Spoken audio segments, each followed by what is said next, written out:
Parmi les gens que j'ai rencontrés là pour ce sujet, il y en a beaucoup qui travaillent et qui ne trouvent pas de logement néanmoins. Selon vous, ces dernières années, quelles sont les causes principales du nombre de SDF qui fait que d'augmenter?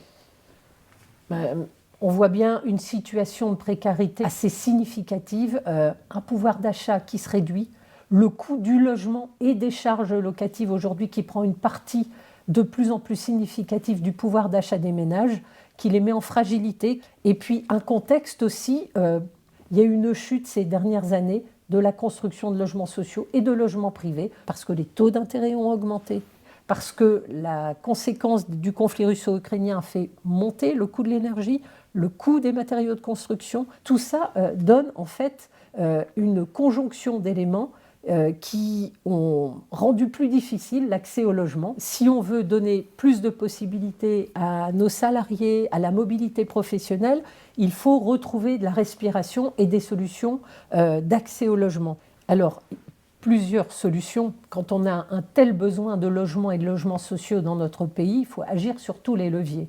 Le premier, c'est augmenter les possibilités, les moyens qui sont donnés aux bailleurs sociaux pour produire plus de logements sociaux, pour atteindre un objectif de 116 000 nouveaux agréments, c'est-à-dire engagement de construction neuve de logements sociaux sur l'année 2025. On ne sort pas de l'hébergement d'urgence si on ne construit pas plus de logements sociaux. Alors oui, la crise est passée par là, c'est vrai, mais il faut dire qu'il y a eu plusieurs manquements politiques ces dernières années dans le domaine du logement. À commencer par 2023, quand Guillaume Kasbarian fait passer une loi très controversée qui facilite les expulsions locatives et surtout qui expose les locataires à une amende de 7 500 € s'ils ne partent pas d'eux-mêmes de leur logement après la demande d'expulsion. Ensuite, rien ne s'est arrangé parce que début 2024, sous le gouvernement Attal, il n'y a carrément pas eu du tout de ministre du logement pendant 6 semaines. Alors, la bonne nouvelle, s'il faut en trouver une, c'est que la France développe effectivement son parc d'hébergement. La plus mauvaise, c'est que les inégalités sont en hausse. En 20 ans, le patrimoine des Français les plus pauvres a diminué de moitié, alors que celui des 10% les plus fortunés a doublé. Ces 10% les plus riches posséderaient 47% du patrimoine des Français en 2021. Une richesse majoritairement héritée, on est plus souvent riche qu'on ne le devient.